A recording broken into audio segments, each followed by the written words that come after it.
Continuing on from my previous video, today we will be discussing the drawbacks, preventative strategies and discussion points of early specialisation within sport. Specialising early may increase the chance of a child making it, but there are many drawbacks to the idea. Early specialisation doesn't provide children with the opportunity to participate in a wide range of sporting activities, therefore not being able to develop a foundation of fitness. Molina 2010 confirmed that only participating in one sport can lead to social isolation. Specialising early will increase the risk of injury and burnout. Silver 1990 defined burnout as an endpoint of excessive physical training. According to Coakley 1992, this is due to demanding and competitive training regimes, leading to psychological burnout. Symptoms may include lack of energy, depression, and lack of motivation. There are no other sports with a good level of understanding and skill acquisition to fall back on if an athlete retires from the sport. In my opinion, early specialisation is a bit extreme, especially only when 0.01% of football players will make it as a professional. These young children are being treated like adults, so what strategies can we put in place to steer children away from early specialisation? Improve motor skill development. Parents and coaches should aid in providing unstructured opportunities. Sample different sports. Enforce an age limit where children can specialise, for example, over 14s, or when the child has developed physical literacy. This is defined as the motivation, confidence, physical competence, knowledge and understanding to value and take responsibility for engagement in physical activities for life, as stated by the IPLA 2017. Create a system to monitor burnout, injury and overtraining of a specialised child.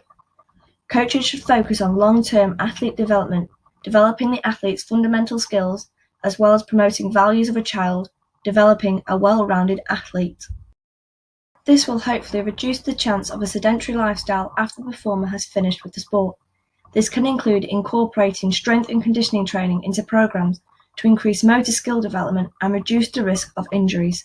Moving on, we are now going to look at a few discussion points within early specialisation, the first being parents. Delusional parent disorder. Some parents don't understand that the sport is for the child and not for them, losing all sense of perspective. Their goals for their child are unrealistic, pushing them too hard, too soon. But why are some parents like this? I believe, in most cases, it is down to the parents' own competitiveness. If they compete as a child, but didn't quite make it, they will do what they think is best for their child, in the hope that they will make it instead.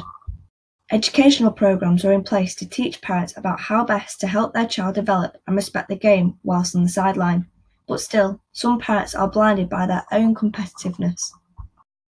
It is perceived as acceptable. If children only studied one subject at school, parents would be concerned about their child's development in all other areas, missing vital opportunities to prepare them for the future. So why is it acceptable for coaches and parents to allow their child to only specialise in one sport? Some parents and coaches have narrow vision due to their own goals. This can blind them from what their child wants and needs for the long term, which should be to sample multiple sports. However, if a coach's beliefs and values are concerned about improving and constantly developing a child as quickly as possible, the child may be convinced that this is their vision too. The final topic we are going to discuss is child exploitation. This is 13-year-old Karamoko Dembele playing for Celtic's under-20s. As you can see, he's remarkably smaller than his teammates and competitors. However, he has a remarkable level of talent and good enough to play for the under-20s side v Hearts in 2016. Since the match, the Children's Commissioner has called for regulation to stop exploitation of children by professional football clubs.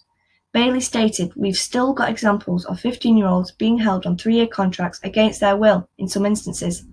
This simply shouldn't be happening as clubs are exploiting players for monetary gains." Early specialisation. What's your view?